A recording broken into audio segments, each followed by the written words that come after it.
오늘 성경 말씀은 룻기 1장 15절에서 18절입니다. 오늘은 이방 모압 여인이었으나 남편과 사별하고 두 아들마저 잃고 홀로 되신 시어머니를 끝까지 봉양하고 효를 다했던 룻에 대한 이야기입니다.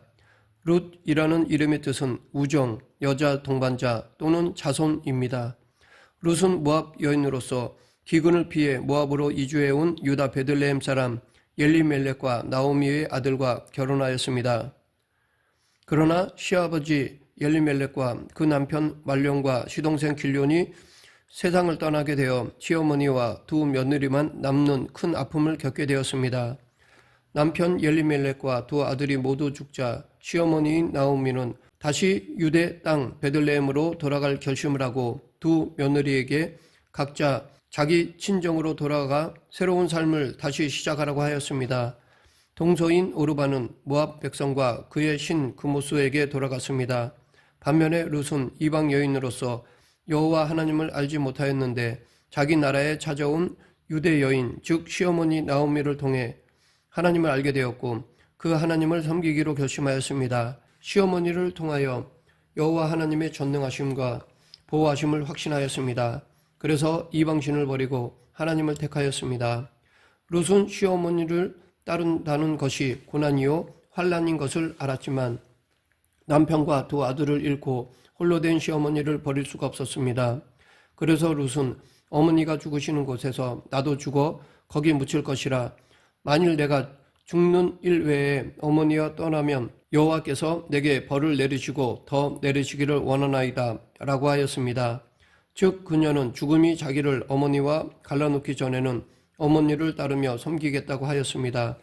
이 룻의 효는 예루살렘으로 가서도 변치 않았습니다. 룻은 시어머니를 봉양하기 위하여 밭에 나가 이삭을 주었습니다. 이런 룻의 효성을 보아스가 알고 그녀에게 은혜를 베풀었습니다.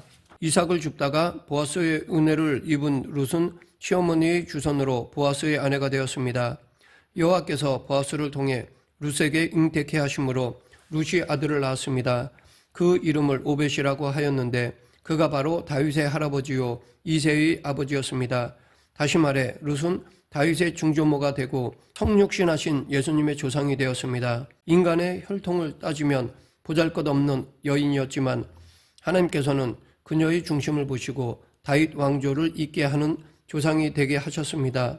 여기서 우리는 이방인도 구원하시려는 하나님의 크신 뜻이 담겨 있는 것을 볼 수 있습니다. 현숙한 효부 룻에 대해 좀 더 상세하게 살펴보며 그 안에 담겨 있는 교훈을 알아보겠습니다. 첫째, 룻의 시대적 배경을 알아보면 룻은 시대적으로 사사들이 이스라엘을 치리하던 때의 인물로서 이스라엘과 모압 간에 잠시 동안 평화가 이루어졌던 때를 배경으로 하고 있습니다.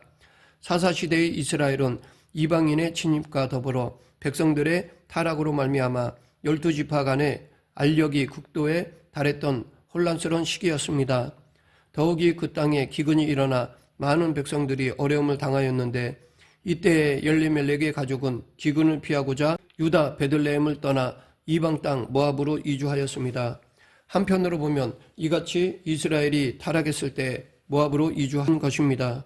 이렇게 이스라엘이 타락했을 때 모압 여인인 룻이 이스라엘 사람 엘리멜렉의 아들과 결혼하고 결국 시어머니 나오미를 통해 하나님을 영접하여 구원에 이르게 되었다는 사실은 하나님의 놀라운 구속사적 은총을 대표합니다. 즉 하나님은 혈통적 이스라엘 백성에게만이 아니라 모든 믿음의 사람들에게 구원의 은혜를 베푸시는 것입니다. 한편 당시 이스라엘에는 아들이 없는 과부가 남편의 형제나 친척과 결혼하는 결혼의 풍습이 있었습니다. 룻이 베들레헴으로 귀환한 후 나오미의 친척인 보아스와 결혼함으로써 그리스도의 족보에 오르는 영광을 얻게 된 것도 이 풍습에 의한 것이었습니다. 여기서 우리는 하나님이 당신의 구속사를 전개해 나가시되 그 당시의 시대적 환경을 적절히 사용하심을 알 수 있습니다.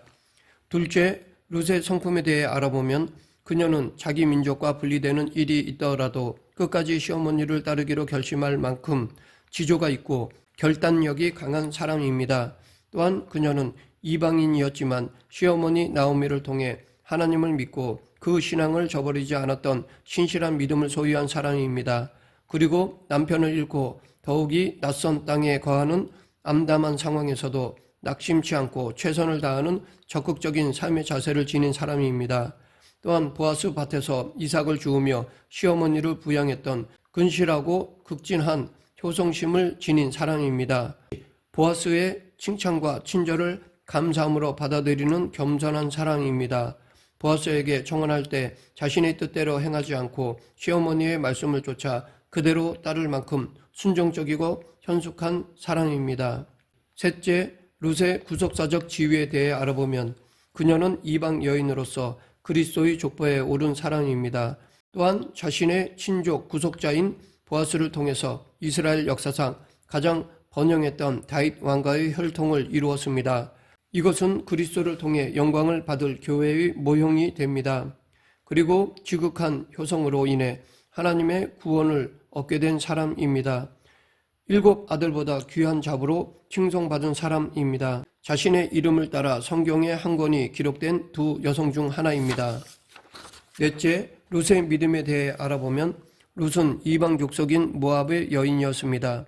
그러기에 그는 어려서부터 여호와 하나님에 대한 신앙 교육은 받지 못했을 것입니다. 그러나 그가 엘리멜렉의 집안으로 시집와서 나오미의 며느리가 되고 난 다음부터는 그의 태도가 달라졌습니다. 우리는 인생을 살아가면서 몇 번의 삶의 전환점을 경험합니다. 그리고 그 전환점으로 인하여 변화된 태도는 직접적으로 나의 인생에 영향을 미칩니다. 때론 긍정적인 방향으로, 때론 부정적인 방향으로 영향을 줍니다. 룻은 그가 결혼이라는 삶의 전환점을 통하여 이전에 그가 알지 못하며 섬기지 못했던 여호와 하나님에 대한 믿음을 갖게 되었습니다. 룻은 인생의 문제를 바르게 결정하는 결단성 있는 신앙을 가지고 있었습니다. 그의 신앙의 연륜이 길지 않음에도 불구하고 하나님을 위하여 버릴 것은 과감히 버릴 줄 아는 확고한 믿음을 소유하고 있었던 것입니다. 우리는 오늘날 우리들의 신앙생활 가운데서 머뭇거리는 순간들을 봅니다. 주님의 뜻 가운데서 바르고 확실하게 결단을 내려야 함에도 불구하고 세상적인 정욕 때문에 세상의 죄악과 단절하기를 머뭇거리는 경향들이 있습니다. 그러나 룻은 그러한 태도를 취하지 않았습니다.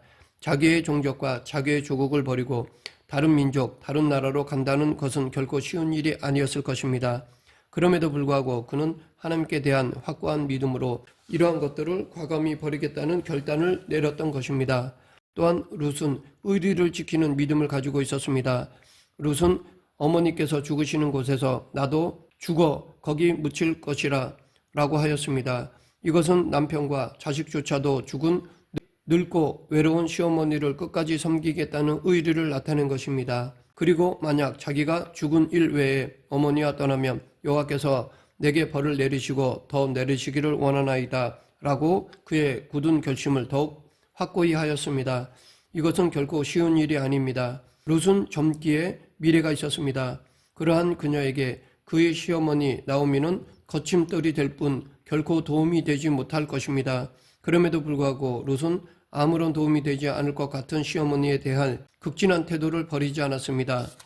그는 하나님께 대한 결단력 있는 믿음을 갖고 있었을 뿐만 아니라 늙고 외로운 시어머니를 끝까지 모시는 의리도 있었던 것입니다. 무엇보다도 룻의 믿음에 있어서 핵심은 바로 하나님 제일주의 믿음이었습니다. 그가 비록 하나님에 대한 신앙의 연륜이 짧았음에도 불구하고 누구보다도 하나님께 대한 바른 신앙의 안목을 가지고 있었습니다. 그녀는 어머니의 백성이 나의 백성이 되고 어머니의 하나님이 나의 하나님이 되시리니 라고 고백하였습니다. 이처럼 룻은 여호와만이 참 하나님임을 알고 있는 올바른 신앙을 소유하였고 바로 이러한 신앙 고백으로 인해 하나님의 백성이 되어 언약의 공동체 안에 들어갈 수 있었던 것입니다. 다섯째, 룻의 겸손에 대해 알아보면 룻기서 2장 7절부터 13절에서 룻은 보아스의 상환에게 조차 줍게 하옵소서라고 허락을 구하였습니다. 그리고 엎드려 절하며 라는 말이 나옵니다. 이 밖에 시녀의 하나와 같지 못하오나 라는 말도 하였습니다. 이 말들을 종합해 볼 때 룻은 겸손한 마음을 지니고 있음을 확실히 알 수 있습니다. 그는 이방 여인의 신분으로 시어머니를 극진히 모셨음에도 결코 자신을 자랑하지 않았습니다. 그러면 룻을 통하여 우리가 배울 것은 무엇인가요? 첫째, 하나님을 사랑하는 사람이 되어야 한다는 것입니다. 룻은 모압 여인으로서 결혼한 지 몇 년 만에 남편도 죽고 이제 시어머니의 고향으로 돌아가야 할 상황이었습니다. 인간적으로는 자기의 나라에 남아서 새 출발하여 자기 인생을 바꾸고 싶기도 했을 것입니다. 그러나 그녀는 어떤 길이 하나님을 따르는 길인가를 생각하였습니다. 그녀는 단호히 시어머니의 하나님이 나의 하나님이라는 믿음을 고백하고 하나님의 백성으로서 오직 그 날개 아래 보호받기만을 원했습니다. 이 믿음이 그녀를 메시아의 조상이 되는 복을 받게 한 것입니다. 둘째, 이웃을 내 몸과 같이 사랑하는 사람이 되어야 한다는 것입니다. 룻은 인간관계에서 사랑과 신뢰를 철저히 실천한 사람입니다. 어머니께서 죽으시는 곳에서 나도 죽어 거기 묻힐 것이라.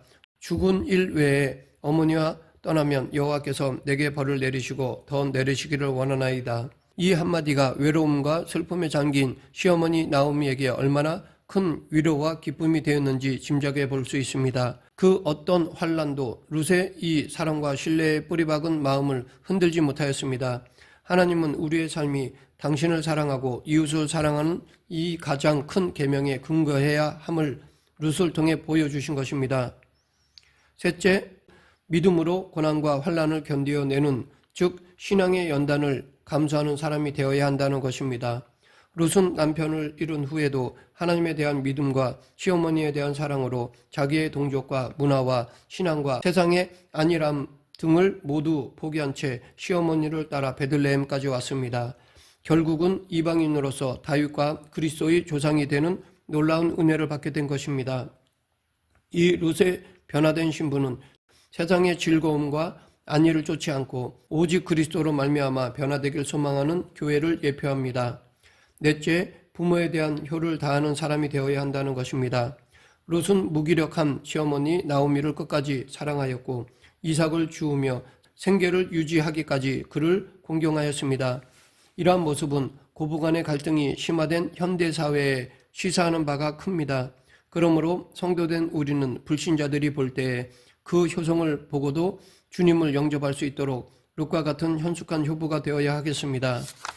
다섯째, 고난 속에서도 낙심하지 말아야 한다는 것입니다. 룻은 남편을 잃고 시어머니를 따라 낯선 땅에 거하게 된 현실의 암담함 속에서도 낙심치 않았습니다.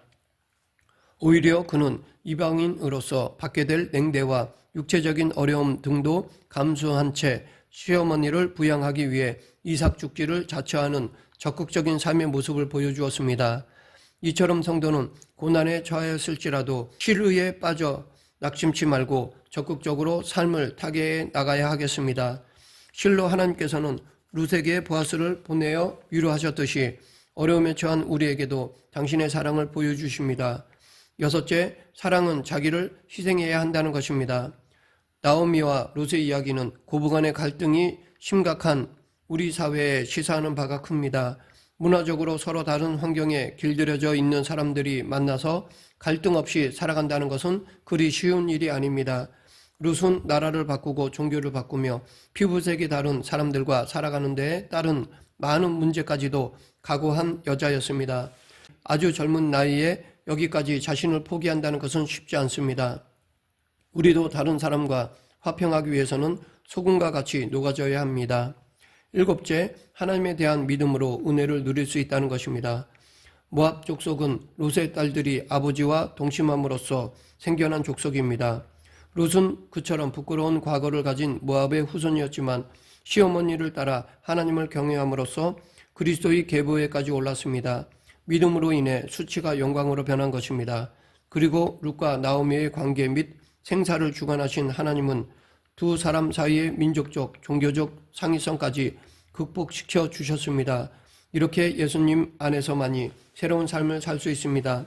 또한 예수님 안에서만이 하나가 될 수 있습니다. 말씀을 맺겠습니다. 우리는 시어머니에게 효를 다한 룻을 본받아 부모에게 효도해야 할 것입니다. 그런데 룻이 행한 이 효는 하나님에 대한 믿음에 근거하고 있습니다. 그러했기에 그녀는 어떤 상황과 여건에서도 시어머니에 대한 효가 변하지 않을 수 있었습니다. 우리도 하나님에 대한 믿음에 근거해서 부모에게 효를 다해야 할 것입니다. 그럴 때 하나님께 복을 받을 수 있습니다. 왜냐하면 효는 하나님이 명하신 계명 중 약속이 있는 첫 계명, 즉 복을 약속하신 유일한 계명이기 때문입니다. 부모에게 마땅한 효를 행하고 하나님께로부터 복을 받는 저와 여러분이 되길 간절히 축원합니다. 기도하겠습니다. 사랑과 은혜가 풍성하신 하나님 아버지, 부모에 대한 효를 온전히 행하지 못하는 저희들을 용서해 주시고 믿음 안에서 하나님에 대한 충성과 부모에 대한 효를 다하는 저희 모두가 되게 하여 주시옵소서. 예수님 이름으로 기도드립니다. 아멘.